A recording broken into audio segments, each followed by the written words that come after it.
Welcome back guys. आपके साथ मैंने एक वीडियो में शेयर किया था कि जापान का एक जो फाइनेंशियल इदारा है जिसका नाम है एसबीआई ग्रुप,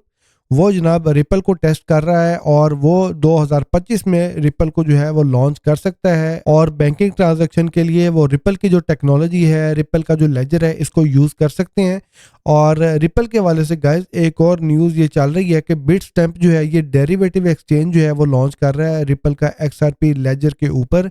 जो कि उन्होंने कहा है कि भाई जो रॉबिनहुड एक्सचेंज है उन्होंने पहले ही एक्वायर कर ली है और ये आई थिंक 2025 में जो है ना इसको लॉन्च इन्होंने करना है। और रिपल के हवाले से कुछ और अपडेट्स हैं जो मुझे आपके साथ शेयर करनी है।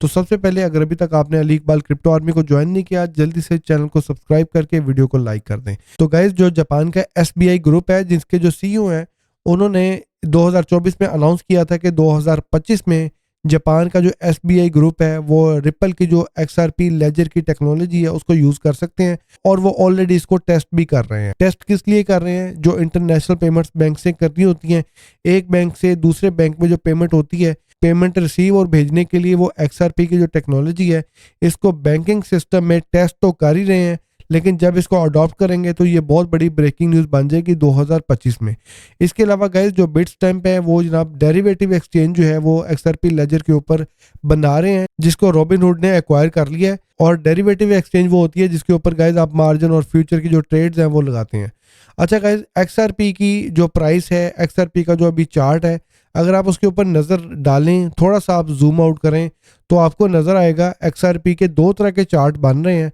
एक तो मैंने ऑलरेडी आपके साथ शेयर किया हुआ है कि एक्सआरपी का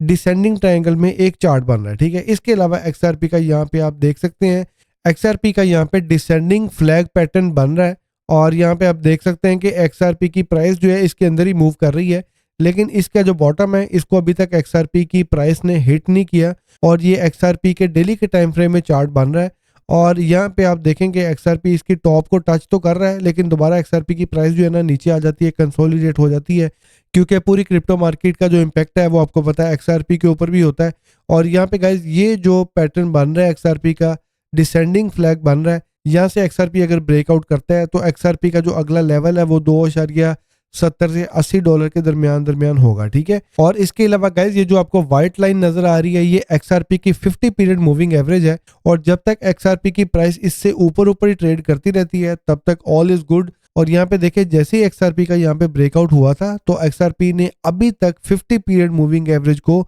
दोबारा टच नहीं किया, इसको ब्रेक नहीं किया। तो जब तक एक्सआरपी की प्राइस 50 पीरियड मूविंग एवरेज के ऊपर ऊपर ही ट्रेड करती रहती है तब तक जो एक्सआरपी का मोमेंटम है वो पॉजिटिव ही रहेगा। और यहाँ पे एक चीज़ और देखनी है कि आने वाले दिनों में अगर एक्सआरपी की प्राइस में हम थोड़ी सी कंसोलिडेशन देखते हैं और 50 पीरियड मूविंग एवरेज को टच करने के बाद अगर एक्सआरपी का जो मोमेंटम है वो कायम नहीं रहता या 50 पीरियड मूविंग एवरेज को टच करने के बाद एक्सआरपी उसको ब्रेक कर देता है नीचे की तरफ और रेड कलर की बड़ी बार्स यहाँ पे बनती हैं, तो यहाँ पे गाइस एक्सआरपी का जो ट्रेंड है वो फिर ब्रेक हो जाएगा, ठीक है। लेकिन अभी जिस तरह मैंने आपके साथ सारी एक्सआरपी के कैटलिस्ट शेयर किए हैं 2025 के हवाले से, जिसमें एक्सआरपी और एसईसी का केस है, एक्सआरपी का ईटीएफ है, एक्सआरपी लेजर की जो टेक्नोलॉजी है उसकी अडॉप्शन है। इसके अलावा अगर बैंक्स इंटरनेशनल पेमेंट्स के लिए एक्सआरपी को यूज करते हैं तो गाइज ये सारे कैटलिस्ट जो हैं 2025 में एक्सआरपी को जो है बुलिश करने वाले हैं, ठीक है। तो अगर आपने एक्सआरपी को लॉन्ग टर्म के लिए बाय किया हुआ है तो ये कैटलिस्ट जो है आपको होल्ड करने में मदद करेंगे, क्योंकि यहाँ पे जो वेल्स हैं वो भी ये जितने भी पुल बैक आए हैं उन्होंने ये इसीलिए बाय किए हैं क्योंकि जो वेल्स हैं वो एक्सआरपी का जो 2025 का आउटलुक है उसमें एक्सआरपी को बुलिश देख रही हैं, ठीक है। और अगर आप शॉर्टर पीरियड ऑफ टाइम में देख रहे हैं, चार्ट्स में और टेक्निकल्स में देख रहे हैं, तो एक्सआरपी की जो प्राइस है और 50 पीरियड मूविंग एवरेज, इन दोनों का रिलेशन बहुत इंपॉर्टेंट है। अगर एक्सआरपी 50 पीरियड मूविंग एवरेज से ऊपर ही ट्रेड करता रहता है तो एक्सआरपी का जो मोमेंटम है वो कायम रहेगा, एक्सआरपी की जो बुलिशनेस है वो कायम रहेगी। और गाइस डेली के फ्रेम में अगर आप एक्सआरपी के आरएसआई को देखें तो यहाँ पे आप देख सकते हैं जो येलो लाइन है, जो आरएसआई की मूविंग एवरेज है, ये स्टिल आरएसआई जो है इसके नीचे ट्रेड कर रहा है। और आने वाले दिनों में अगर एक्सआरपी का यहाँ से दोबारा मोमेंटम बनता है तो ये जो आरएसआई है ये भी इसको ब्रेक कर देगा। तो यहाँ पे भी आप देख सकते हैं कि एक्सआरपी के अंदर जब यहाँ पे ब्रेकआउट हुआ था तो आरएसआई में भी यहाँ पे एक ब्रेकआउट हुआ था, ठीक है। तो यहाँ पे अभी कंसोलिडेशन चल रही है एक्सआरपी की और ये जो आरएसआई है इसको भी आने वाले दिनों में ब्रेकआउट करना चाहिए। और जैसे ही एक्सआरपी यहाँ से ब्रेकआउट करेगा तो एक्सआरपी का जो आरएसआई है ये दोबारा बुलिश हो जाएगा, ठीक है।